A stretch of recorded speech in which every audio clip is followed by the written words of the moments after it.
Саламатсызбы, Азаттык күналгысынын көрөрманы жана угарманы. Биз бүгүн интернет аркылуу кош бойлуулук маалында COVID-19 коркунучу деген теманы талкууламакчыбыз. Ага Арсен Аскеров, профессор, медицина илимдеринин доктору, акушерлик жана неонатологдордун Кыргыз ассоциациясынын президенти катышат. Ошондой эле Бишкектеги номер 2 клиникалык төрөтүүнүн акушердик бөлүмүнүн башчысы Айнура Жусупова жана Ош мамлекеттик университетинин доценти, акушер-гинеколог, үй-бүлөнү пландаштыруу боюнча улуттук тренер Гүлбара Ташиева катышат. Чоң рахмат сиздерге.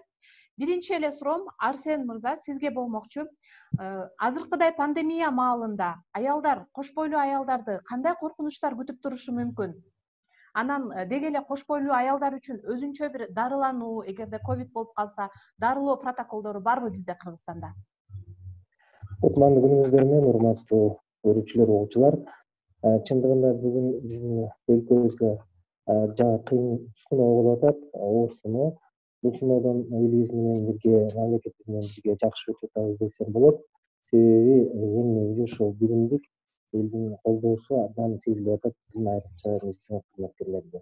COVID-19 инфекциясы бул чындыгында жугуштуу вирустук инфекциясы болуп, азыркы кезде мунун көрсөткөн клиникасы ары кырдуу болуп атат. Эгер мурун баарыбыздан өпкөгө тиешелүү болуп десек, көрүп атасыздар, бул канды да өзгөртөт, кан тамырларды өзгөртөт, нерв системасын өзгөртөт деген бул коркунуч болот. Ошондо менен бирге азыр кош бойлуулардын дагы мындай бул оору менен оорусу да өзгөчөлүү болуп атат.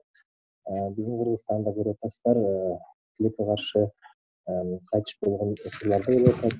Андан тышкары дагы ошо ковид учурунда биздин өзүбүздүн дагы акушердик кабылдоолорду учурда кантип алып барыш оңой эмес болуп атат. Үчүнчүсү бул ошо ковид ооруп бүткөндөн кийинки кесепеттери, орусчада айтып коет, отдаленный деп коет, тийгизген кесепеттери дагы азыр биз көрүп атабыз, ооруканаларды көрүп атабыз, бийтапканаларды көрүп атабыз. Телефон аркылуу чалышат, WhatsApp, Instagram аркылуу суроо беришет. Кош бойлуулар же ошо ооруп бүткөндөр бою түшүп калганда ошо ковид кесепетинен ушундай болуп атат деп суроолор берет көп. Туура айтасыздар, бүгүнкү кезде мамлекет тарабынан, саламаттык сактоо министрлиги тарабынан бул албетте дарылоо нускасы протокол деп коет, клиникалык протокол. Азыркы кезде 4-чү варианты талкуу жүрүп атат, экспертизадан өтүп атат. Ал тилекке каршы дагы бекитиле элек. Себеби эми бул өтө оор экен. Мурунку 3 варианты дагы катаал болгон үчүн алардын дагы катаалыктары көп болгондуктан, алардын дагы ошо кечпестик болгондуктан азыркы кезде ошо 4-чү вариантка талап күчтүү болуп, аны бекитүү кыйын болуп атат. Бирок мен айтып кеткен бул 4-чү вариантта салыштырмалуу үчөөнө караганда маалымат көбүрөөк, маалымат тагыраак. Айрыкча муну жөнөкөй медик эместер да окуп түшүнсө да болот, эмне жөндөсү болуп атканын, бул оору кандай касиеттери бар, бул оорунун кандай түрлөрү бар, бул оорунун кантип биз далилдейбиз, бул ооруну кантип биз дарылайбыз, анан бул ооруну кийинки учурда кандай алып барыш керек, ошол жөнүндө. Ошонун ичинде дагы ошо кош бойлууларга тиешелүү кандай психикалык жардам колдоо керек, ошондон бир тышкары кандай пландаштыруу, репродуктивдик тандоо деп коет. Эгер ушундай инфекциянын алдыга жолугушуп калсак, кандай биз репродуктивдик тандоону жүргүзөбүз, ошол маселе да айтылган.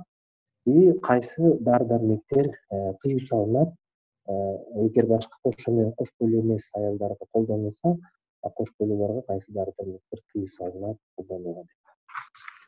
Түшүнүктүү. Айнура айым, мынакей март айынан бери эле сиздин жетектеген бөлүм ошо ковид шектелген же болбосо ковид болуп калган кош бойлууларды кабыл алып жатат да, аларга медициналык жардам кандай уюштурулуп жатат жана алар кайрылгандар көппү? Саламатсыздар. Март айынан баштап коронавирус пандемиясы жарыялангандан баштап эле биздин төрөтүү обсервация бөлүмү болуп ачылган. Башынан 25 койкага ачылганбыз. Июль айынан баштап эпидемиологдук абал күчөгөндөн баштап 70 койкага ачылдык. Март айынан бери ошо санасак, азыркы учурга чейин 370ке чукул кош бойлуу айымдар кайрылышты. Алардын 25 өз алдынча төрөттөрүн төрөштү. Анын 25'in ичинен 50'сү кесир жар жол менен төрөдү. Азыркы учурда эпидемиологдук абал кыркташып калгандыктан себептен аялдар, кош бойлуу аялдар азайды. Азыркы учурда бир 8 аялыбыз бар да. Айнур айым, сиз жогоруда айттыңыз ушу статистиканычы, анан жарымынан көбү экесе операция жолу менен төрөптүр да. Буга эмне себеп болуп жатат? Балким Арсен мырза. Эми чет мамлекеттерде деле ошондой көрүнүштөр болуп атат. Себеби чет мамлекетте билесиңер, ымыркайга өтө кылдаттык мамиле кылат. Ковид инфекцияга чейин эле кесарево жолу менен төрөтүү пайызы көбүрөөк болчу бизге, Кыргызстанга салыштырмалуу. Ал эми ковид учурунда сиздер баарыңыздар билесиңер, дем алуу системасына абдан күч келет экен. Андан тышкары мына жакында эле мага өчөгүнү канттан чалышты. Козголо баштайт экен, кош бойлуу учурдагы суусу көп болуп, баланын дагы эмтигүүсү кыйналып, ошол учурда баардык дагы жакшы ошо медицина кызматкерлери ыраазычылык айткарым. Секунда сайын карап, баланын кыйналып атканын сезишип, кайра мага чалышып айтышып, мунун жол төрөтүү жолу албетте бул кесарево жолу менен төрөтүү болуп атат. Башкача айтканда, биздин төрөтүү жолдорубуз даяр эмес болуп калат көп учурда. Керек болсо мурунда төрөгөн аялдыкы, бирок жакын моюнчасы ачылууга даярдыгы болбосо, албетте биз ымыркайды сактап калуу катары анан эмеге өз убагында дарылы күчтөтүү үчүн кесир жарыгын көбүрөөк колдонобуз. Гүлбара айым, негизи эле аймактарда абалды мындай Оштун мисалында айтып бере аласызбы? Сиздерде ошол коронавирус болуп калган кош бойлууларды сөзсүз түрдө Бишкекке жиберип жатасыздарбы, же Оштун өзүндө дагы кандайдыр бир аларга жардам берүү мүмкүнчүлүгү бар болуп жатабы? Саламатсыздарбы, урматтуу көрөрман, угармандар. Аябай жакшы баштап берген передачаны уюштурганга Азаттыкка чоң рахмат айткым келет. Өзүм кесиптештерими көргөнүмө аябай кубанып отурам. Мына Арсен Аскерович ишке кайтып келишиңиз менен Айнур айымды чоң иш менен аткарып келе жатканына мен түшүнүп атам, аябай чоң ыраазычылыкты билдирем. Оштун өзүн айтып кетсек, оштуктарды Бишкекке жөнөткөн эмеспиз, өзүбүздө уюштурулган. Бизде ар бир райондо төрөт бөлүмдөр бар да, төрөт бөлүмдөрүнүн өздөрүндө обсервациялар, койкалар ачылган өзүнүн. Анан бизге мындай ковидтан сырткары эле жөнөкөй өзү кош бойлуу мезгилде оорулар бар да, оор абалдар бар. Алар эми айылда төрөөгө мүмкүнчүлүк жок деп перенаправление болуп жүргөн буга чейинчи. Ошондой аялдар болуп калып ковид оорулошкон болсо, ошонун өзүндө төрөт эки эле болгону төрөт стационар бар. Экөөнүн бирөөсүндө обсервация бөлүмү ачылган. Анан эски городская больницабыз бар эле мурда. Ошол жерде изолятор ачылган. Ошо изолятордо өзгө ковид ооругандар келип жатып жардам алып жатышат. А городской шаардык төрөт үйүндө стационар, ал жерде обсервация бөлүмү бар. Ал жерде обсервация жатып, эгерде положительный чыгып калган болсо, аларды ушул изоляторго которуп атабыз. Өзүбүз менен өзүбүз эле карап иштеп атабыз. Эми мүмкүнчүлүгүбүз бар экен, Кудайга шүгүр. Бирок тилекке каршы башталгандан бери мына июль айынын өзүндө эле бизде 3 аял кайтыш болуп кетти. Алар өзү ковидтен сырткары өзүнүн оорулары бар эле. Ошол кайтыш болуп бизде мындай жаман статистикабыз бар. Бүгүнкү күндө көйгөйдүн көтөргөн башка себеп болуп атат. Көп аялдар ошол обсервация жатам деп показаниясы бар болуп туруп жаткызып койсоң, ошол жака жатпаймын деп качып частныйга кетем деген учурлар катталып атат. Олар менен отдельно башкача өзгөчө иштеп атабыз. Шаарга келип, ошо обсервация жатып, изоляторго жатып туруп, ошо өзүнүн мындай абалын көрүп туруп деле, түшүнүп туруп деле ошол жерден чыгып кетет элек, биз башка жака барабыз дегендер көп болуп атат да. Эми азыр бардыгы эле бир эле кош бойлуу эмес, ковид менен ооруган адамды баардыгын изоляторго жаткызып, аларды башкалар менен башка жака жугузбоо максатында аларды алып жаткызат да. Эми ошону көп эл кош бойлуудан сырткары эле элдер бардыгы ошону туура түшүнбөйт. Көп жерде кайсы изоляторго жаткан болсо, ошол жерде тууган уругу менен деле аябай көп мындай түшүнбөстүктөр көп болот экен да. Анан элибизге мындай түшүндүрүү иштерди жасап келгенде силерге көп кайрылышуу силерге чоңураак болот экен, силердин мүмкүнчүлүгүңөр көбүрөөк экен да, мындай журналисттердичи. Ошону элге мындай түшүндүрүш керек да. Бул ооруну эч ким таап келген жок. Ал келди, булар жугушту. Ал жугуштуу болгонунан ушунчалык сакташ керек эрежелерди. Ал эрежени сактабай эле дагы деле биздин туугандарыбыз жүрүп атпайбы? Тойлордо десе тойдо, базарда десе базарда. Анын кош бойлунун өзгөчөлүгү бар негизи. Кош бойлунун өзгөчөлүктөрүн көңүлгө албай эле ошол эле азыр жаш келиндерди кайтып эле ошо келиндер барып, ошо ооруп аткан кайнагасын же кайнэжесин, кайненесин каратат экен, ошону жугуп калат деген деле ою жок экен да. Ошондой маселелерди жеткизип койсо аябай жакшы болмок. Ушул жерден бир суроо пайда болуп атат. Арсен мырза, деги эле ошол азыркыдай пандемия маалында айрыкча ушул өпкөнү катуу сезгендиктен оор күч алып атканда, кош бойлуу аял өзүнүн ден соолугуна кантип кам көрүшү керек да? Эмне кылышы керек, эмнелерди кылбашы керек? Туура айтасыз, эми ковид жугуштуу болуп атканда бул аба аркылуу жугуп аткандан кийин жанагы аралык эпидемиялык санитардык ыкмаларды колдонуп, телевидение аркылуу же радио аркылуу жүрүп атат. Элдин баары мунун үчүн колдоно баштады, аракет кылып атат. Дагы ушу кош бойлуктардын да өзгөчөлүгүн айтайын. Албетте булар жанагы ай сайын көзөмөлгө барып туруу, байкоо жүргүзүү деген бар болчу. Азыр протоколдун негизинде муну дистанция түрүндө видео связь менен аркылуу кээ бир анализдерди биз чектетип койдук. Мисалы эми 9 ай боюнда 9 жолу барыш керек эле. Биз ошо анализ тапшыруусун да чектетип койдук. Эгер баардыгы жакшы болсо, алдын ала эле кан аздуулукка каршы дары дармектерди жеп, кан аз болбосо дагы жеп турсун деп. Себеби ымыркай бул учурда эгер ковид жугуп калса дагы темир колдонуу эмеси потребность деп коелу, ошонусу көбөйө баштайт. Ошон үчүн албетте биз кош бойлууга айтабыз, баягы сунуштаган пандемияга каршы темир препараттарды жеш керек деп, улантып бериш керек, токтотпош керек деген сөз бар. Андан тышкары албетте бул ковид алып кеткен негативдүү депрессияга түшкөн адамдарга көп татаал оору формасын берет экен. Ошон үчүн тамактануусу, үй бүлөдө урчаган чөйрө, ар бир үй бүлөнүн мүчөсү кош бойлууга жылуу, жакшы мамиле кылуу, урматтуу мамиле кылуу, жардам берүү дегендей. Дарылоого келсек азыр, ошол коронавирус жугуп калган кош бойлуу аялдарды кантип дарылап жатасыздар? Деги эле мындай жөнөкөй кишини деле дарылоо кыйын го. Ал жерде эки жанды дарылайсыздар дегендей. Ооба, бизге негизи өтө оор абалдагы, анан орточо абалдагы аялдар кайрылып атышат. Алардын баягы дарылоосу, ыкмасы баягы көбүнчөсү өпкөсү жабыркап келип атат, өпкө оорусунан пневмония болуп. Алардын дарылоодун алдында биз биринчиден клиника лабораториялык изилдөөлөрдү өткөрөбүз. Ошого жараша, клиникасына жараша, лабораторный анализдерине жараша дарылоону да баштайбыз.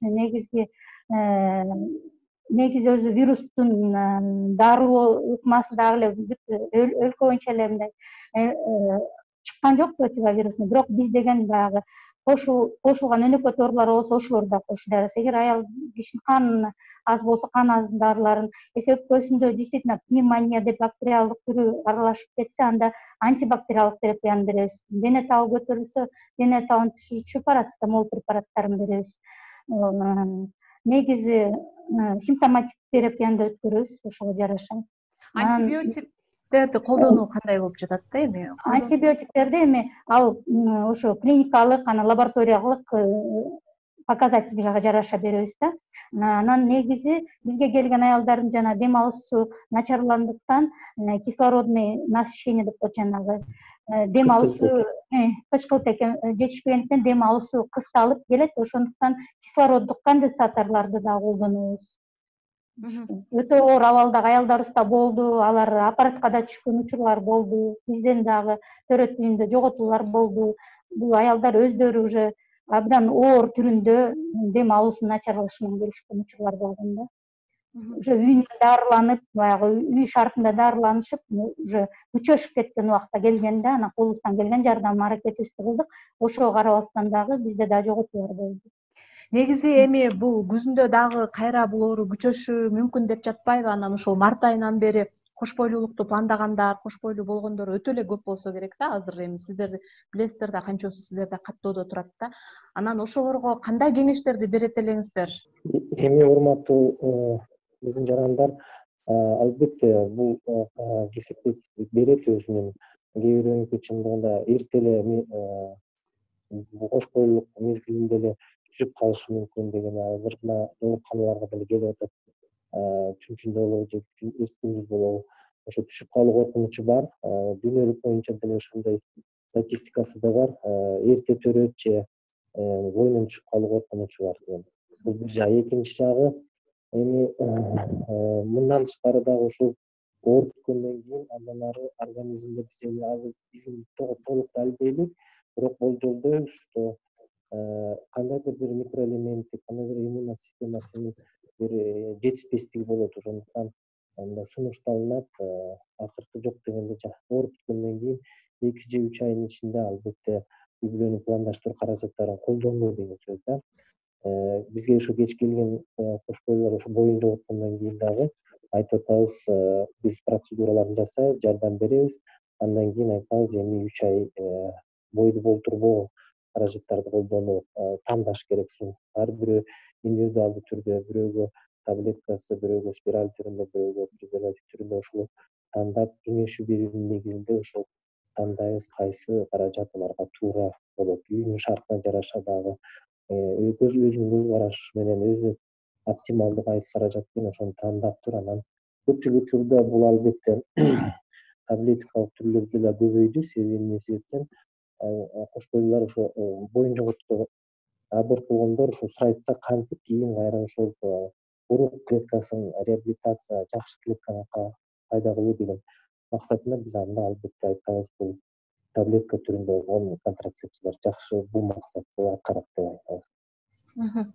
Гүлбар айым, сиздер эми айыл жеринде аялдарга ушул нерселерди түшүндүрүү иштери да кыйын болсо керек, контрацепция, ошол эле үй бүлөнү пландоо маселесинчи, айрыкча ушул пандемия маалында. Өзү пандемиядан сырткары эле маалыматты жеткизип айтып аткан учурда деле биздин элибиз ошону аткарбаган учурлары көп катталат да.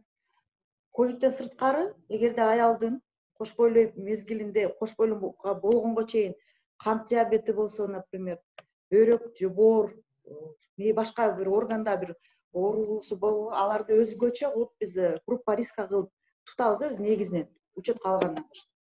Эгерде ошол кош бойлуулук ал организмге терс зыян келтирип калышы мүмкүн десе, аларды кичине срогунда алдыртып таштаган учурларыбыз болчу да буга чейин. Азыр эми коронавирус болгондон бери элдер көп эле качып калышпады, качып келбей, мындай даже кээ келгенде оюңа ушундай келип кетет экен да, оюна келгенди кылгандай депчи.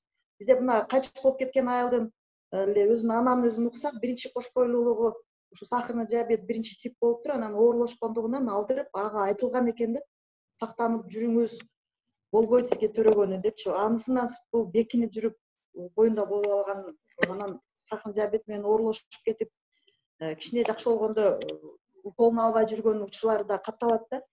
Ошон үчүн азыркы күндө мындай маалыматты айтып, ар бир жерде өзүнүн үй бүлөлүк дарыгери бар.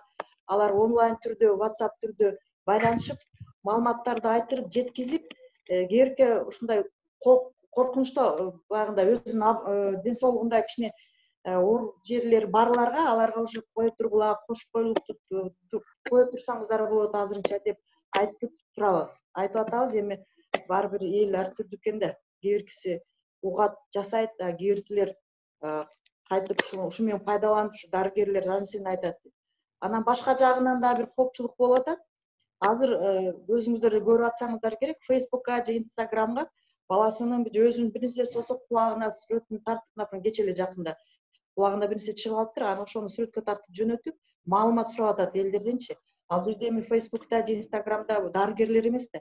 Анан кимиси ар түрлүү сунушту берсе, ошол сунушту аткарып коебу деп да коркот экенсиң да. Анан элдерге баягында айткыбыз келет да, эгерде телефонуңар бузулуп калса, сиз телефонду бузулуп калды, өзүңөр элден сурап алып, өзүңөр чукулабайсыңар го. Учугуңар бузулса, электрик алып барасыңар го. Бут кийимиңер такасы түшүп калса, алып барып, ошо ремонт обуйга алып барасыңар. Эмне себептен өзүңөрдүн ден соолугуңарга бир нерсе болуп калса, аны да элден сурап, анан коңушуңарда болуп калса, ошондо кылган экен дейсиңер деп, ушундай маалыматтарды айткыбыз келип кетет. Анан коңушунан угуп алып эле мындай дарыланып келиптир деп, анан барып аптекадан дарыларды камдап алгандар да болуп атат да. Ошон үчүн элибизден аябай суранат элек. ар бир маалыматка биз телефондорубуз бар жокто бар берилген элгечи анан кайрылып туруңуздар. Күнү түнү биз эми азыр ошондой моментке келип калдык, күнү түнү деле звонок кылса кеңеш бергенге даярбыз. Анан сурашпайт, ушу өзүн билген кылып, анан баягы хиджама дегенди ачып атпайбы. Азыр эми артисттердин сүйлөгөн сөзү, депутаттардын же болбосо бир политиктин сүйлөгөн сөзү элге көбүрөөк мындай керектүү болуп эсептелип, авторитетный сөз болуп эсептелет экен да. Дарыгерге караганда. Дарыгерге карагандачы. Анан ошону элге айткыбыз келет. Сураныч, андай болсоңор, анда телефонуңуздарды өзүңүздөр оңдоңуздар, чачыңыздарды өзүңүздөр кыркыңыздар, кийимиңиздерди өзүңүздөр оңдоңуздар дегенге чейин айткыбыз келип кетет да. Ошон үчүн эл биринчи түшүнүш керек. Биринчи баягы кыргызда өзү макал бар да, чымчыкты сойсо да касап сойсун дегенде. Ошон үчүн биз, например, өзүбүз, мен гинеколог болуп туруп, кулагым ооруса өзүм дарылабайм да, ошону деле барып лорго барып көрүнөм. Биз дарыгер болуп туруп, бизде элибиз эми ошону мындай медиктерден качпай, медиктерден сурап турса, маалыматты туура берген только медик берет да. Анын үчүн окуп атпайбыз бир канча жылдан бери. Түшүнүктүү. Айнур айым, эми балдарга келсек, ымыркайларга келсек да, ымыркайлардын саламаттыгы, энесинин саламаттыгынан улам сиздер эми операция жолу менен да алып чыгып атасыздар, төрөтүп атасыздар. Жабыркаган учурлар кездештиби? Анан ушул эле суроонун уландысын Арсен мырза сизге да бергим келет да. Неонаталдык жактан дагы кандайдыр бир эл аралык тажрыйбаларды колдонуп жатасыздарбы? Балдарды кароодо, жаңы төрөлгөн балдарды реабилитациялоо жасоодо да, балким аларга ошол энесинен ковид жугуп эле төрөлүп аткандыр. Негизи балдары энесинин боюнда бар кезинде алды кандайдыр бир защищенный болуп турат да, анан төрөлгөндөн кийин деле бизде көбүнчө ара төрөлгөндөр болду, баягы ушу оорунун себебиненчи, кесепетинен ара төрөлгөн болду, айына жетип төрөлгөндөр да болду. Негизи айына жетип төрөлгөн балдар дени сак эле төрөлүштү. Төрөлөр замат ПЦР анализ алынды, анан 48 сааттан кийин ПЦР анализ повторно алынды. Негизи балдар деген жабыркаган, мындай положительный ПЦР чыккан болгон жок, учурлары жок. Энесинен балдарды эгер энесинен COVID-19 тастыкталган болсо, анда баланы бөлдүк. Эгер энесинен COVID-19 тастыкталбаган, ПЦР отрицательный болсо, энеси менен баласы чогуу эле болду. Энесине эмчек сүтү менен эле эмип чогуу совместный пребывание болду да. Коронавирус болгон энелер демек эмизе албайт турбайбы? Жок, эгер ковид положительный энесине чыкса, баягы эмизет, бирок деген баягы жугуп калбасын деп, энеден уже төрөлгөндөн кийин балага жукпасын деп, ошо коопту бөлүп турат да. А так баласын эмчек менен эле сжженный молоко менен эмизип жатышат. Бизде төрөт чыгып кетип атканда, ар бир аялга төрөттөн кийин колуна телефондорубузду жазып беребиз. Себеби айтабыз, биз ушу 40-чы биз ага жооп беребиз. Например, төрөт стационарынын дарыгери. Анан сырткары берип атканда, өзүнүн ар бир участковый дарыгери болот, үй бүлө дарыгери же акушеркасы. Ошолорго өткөзүп беребиз. Например, операция болгон болсо, же болбосо бир давлениеси көтөрүлгөн болсо, ошол аялдын телефонунан өзүбүз звонок кылып, биз ушундай чыгарып атабыз роддомдон, ошону кабыл алып койгула деп өздөрүнө кайтарабыз. Эгерде жакшы эле өзүнө төрөп кетсе, выписка колуна жазып берип, сөз айтабыз, ушундай аял төрөдү деп. Ковид менен болгон аялга өзүбүз телефондорубузду берип, аларга кайтарып берип, мындай жакшы болуп кеткендерди чыгарганда кайтылыш участкасына беребиз. Алар участкада булар катталып турат. Себеби азыр көрүп атасыздарбы, баягы ковидтен кийин сразу айыгып кетпейт. Бизде баягы жакшы болуп кеткенден кийин реабилитация деген сөз болуш керек да. Ошол себеп менен дагы ал аялдарды контакттар, байланыштар биз менен калып турат. Любой учурда бизге звонок кылып, ушундай болуп атам, андай болуп атам деп айтып кабарлашып турабыз. Түшүнүктүү. Арсен мырза, жанагы ымыркайлардын ымыркайлар боюнча дагы анан аялдар боюнча чыгып атканда да айтып кетейин. ПЦР анализи бар экен, муну абдан керектүү, абдан эми абсолютташтыруу болбойт. Себеби ПЦР анализ бул билесиңер, бул вирус барган кезде, вирус көбөйүп кезде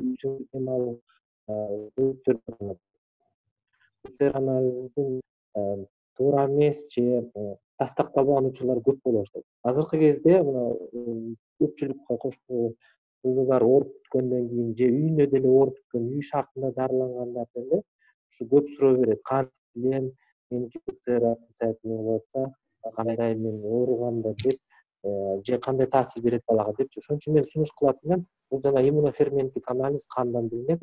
башкача айтканда каршы денечилер антитела деп коет орусча. Ошол ооруп аткан учурда төрөкканаларда албетте бул иммуноглобулин М деген М дегенди тастыкталыш керек.